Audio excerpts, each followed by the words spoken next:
Hello, welcome back to the channel guys. और हम लोग आज वापस से बात करने वाले हैं हेयर ट्रांसप्लांट रिलेटेड मेडिसिन। जी हाँ, ट्रांसप्लांट तो करवा लिया आपने, बट मेडिसिन क्या खानी पड़ेगी और कितनी दिन तक आपको मेडिसिन लेनी पड़ेगी उसके बारे में बात करने वाले हैं। और मैं पर्सनली क्या मेडिसिन यूज़ कर रहा हूँ, मुझे क्या रिकमेंड किया गया था और क्या मेडिसिन लेने को बोला गया था, तो उस बारे में बात करेंगे। उससे पहले छोटी सी एक अपडेट है गाइस। लास्ट वीडियो जो कि मैंने 6 मंथ अपडेट बनाया था एक्चुअली, जो कि अभी अपडेट हो चुका है, जो कि मैंने टाइटल और डिस्क्रिप्शन अपडेट कर दिया है, बट वो एक्चुअली 5 मंथ प्लस वीडियो था अपडेट। मैं थोड़ा मिस्टेक कर गया ईयर को लेके, जो हमारे ईयर ये छठा महीना चल रहा है तो उसको लेके, बट वो एक्चुअली 5 मंथ अपडेट वीडियो है, तो उसमें कंफ्यूज मत होइएगा। तो अब हम स्टार्ट करते हैं कि मुझे क्या मेडिसिन दिए गए थे। और वैसे तो बहुत कॉमन मेडिसिन है, सबको दिए जाते हैं, यही मेडिसिन दिए जाते हैं। तो सबसे पहले बात कर लेते हैं मिनॉक्सिडिल की। जी हाँ, मेरे को मिनॉक्सिडिल दिया गया है और अभी मेरे को बोला गया है आप यूज़ करिए दिन में 2 बार मिनॉक्सिडिल।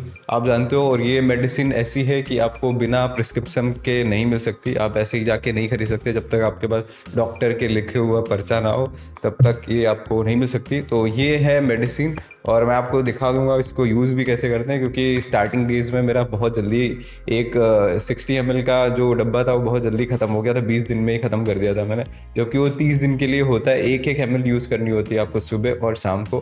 तो जी हाँ, आप ये देख सकते हो मैं कैसे यूज़ करता हूँ। एक्चुअली मैं सुबह जब भी फ्रेश होता हूँ नहाने के बाद मैं बाल को सूख जाने देता हूँ। उसके बाद वो आधा घंटे का वेट करता हूँ। आधे घंटे बाद मैं, मेरा डेली का रूटीन है, जब मैं 9-9:30 बजे नहाया तो मैं 10 बजे लगा लूँगा, 9 बजे नहाया तो 9:30 बजे मिनॉक्सिडिल अप्लाई कर देता हूँ। और फिर 1 घंटे तक वो अपने आराम से सूख जाती है, पूरा जो भी ऑब्जर्व होना होता है हो जाते हैं। फिर बाल बहुत टाइट हो जाते हैं, अगर आप चाहो तो थोड़ा हल्का पानी लगा के उसको सही कर सकते हो, ऐसा डॉक्टर ने बता रखा है, मैंने थोड़ा बहुत पता किया था।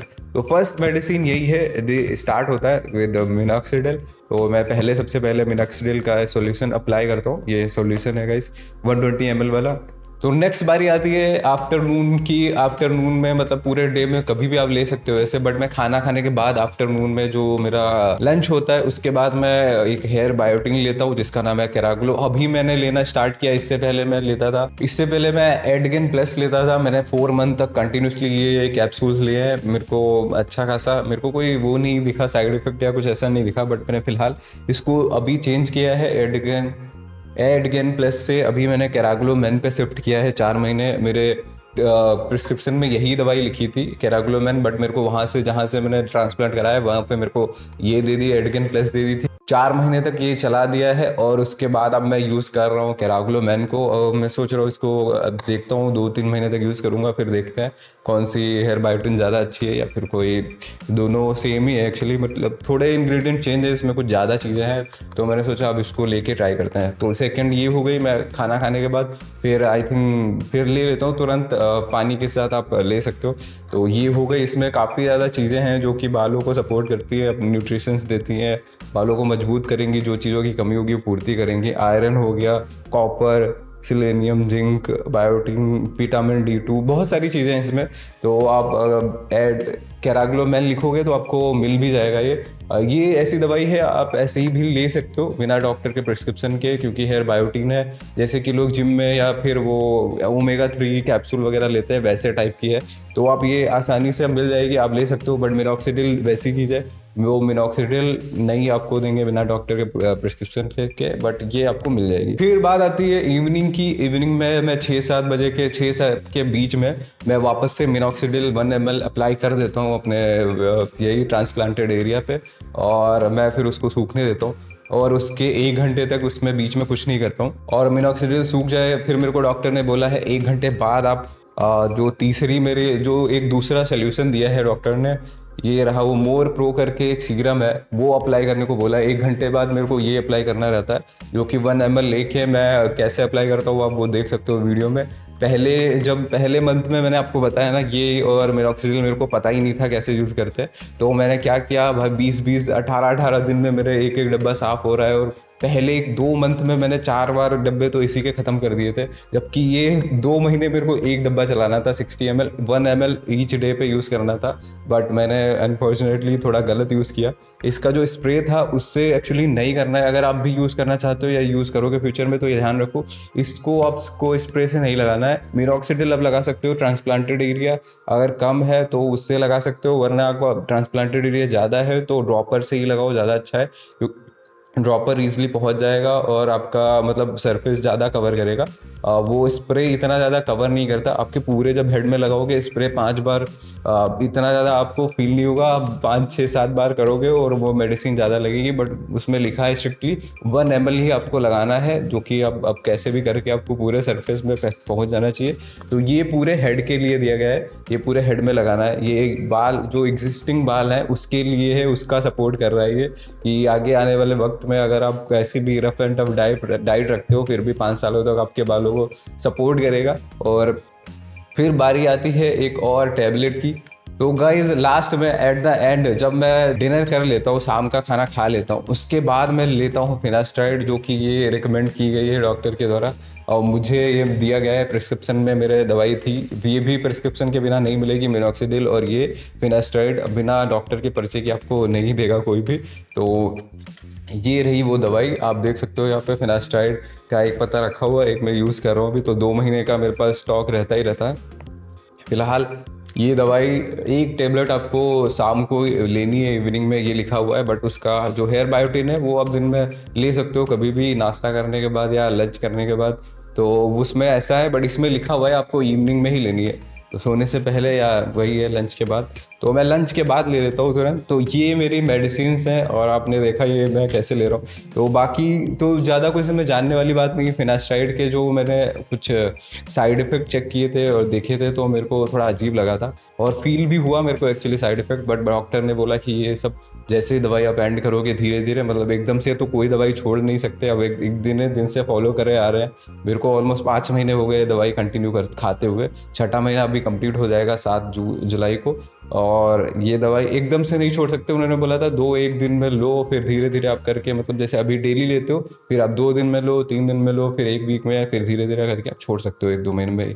ईजी, मतलब थोड़ा टफ है ये चीज़ें। और last but not least guys, मुझे शैम्पू भी रिकमेंड किया गया था। मुझे ये वाला माइल्डी AHF शैम्पू दिया गया था, जो कि इसमें लिखा हुआ है anti hair fall growth peptides है इसमें और एंटी हेयर फॉल शैम्पू है, आप देख सकते हो यहाँ पे ये। तो ये वाला शैम्पू दिया गया था मुझे। तो मैंने डॉक्टर को बोला था कि मुझे ईचिंग होती है सर में, थोड़ा डैंड्रफ जैसा रहता है हल्का सा।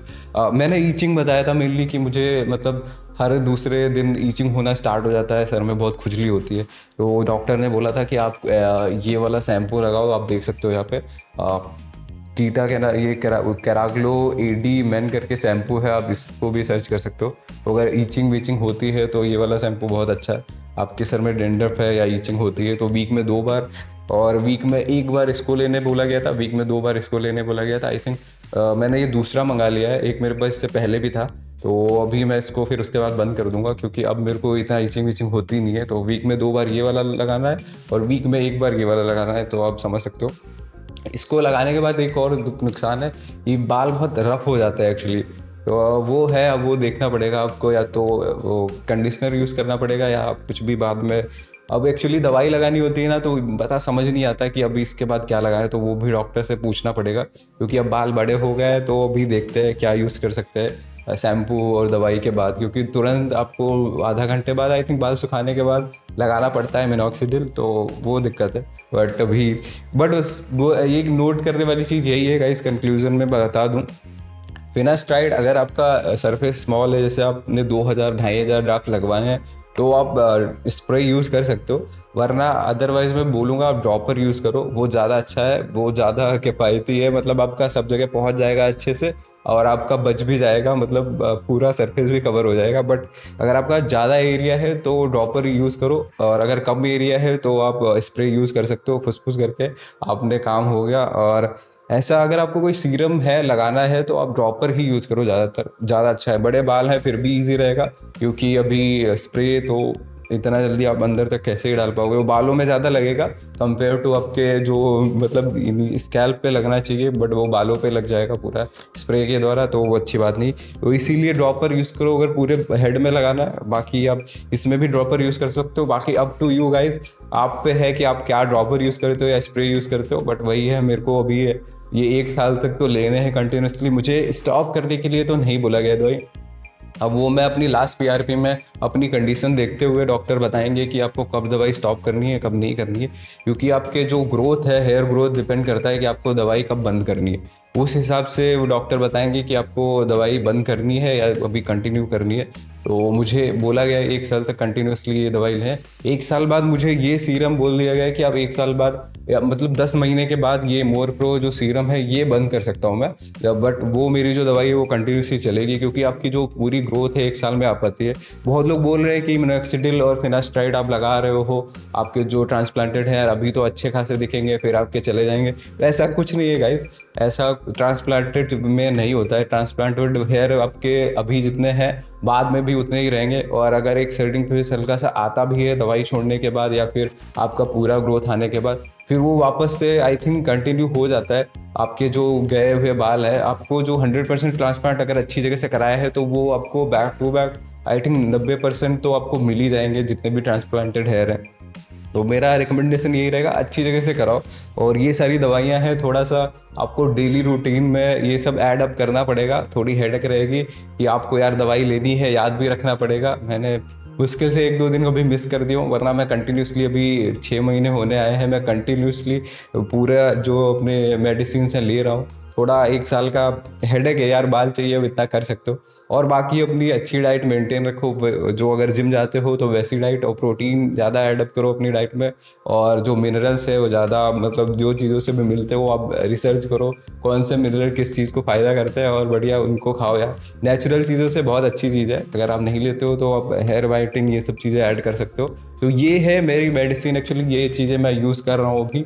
और ये 10 महीने के बाद मेरे को एक मेडिसिन जो ये सोल्यूशन है वो एंड करना है, मतलब वो मैं यूज़ नहीं करूँगा। उसके बाद मेरे को ये वाली मेडिसिन तो अभी तक कंटिन्यू करनी है। बाकी मैं अभी जब पीआरपी कराने जाऊँगा तो मैं सोच रहा हूँ डॉक्टर से बात करूँगा, उनसे पूछूंगा कि क्या सीन है, और मतलब ये मेडिसिन कब तक लेनी है, 10 महीने में ख़त्म करनी है या 11-12 महीने में, तो देखते वो क्या बोलेंगे।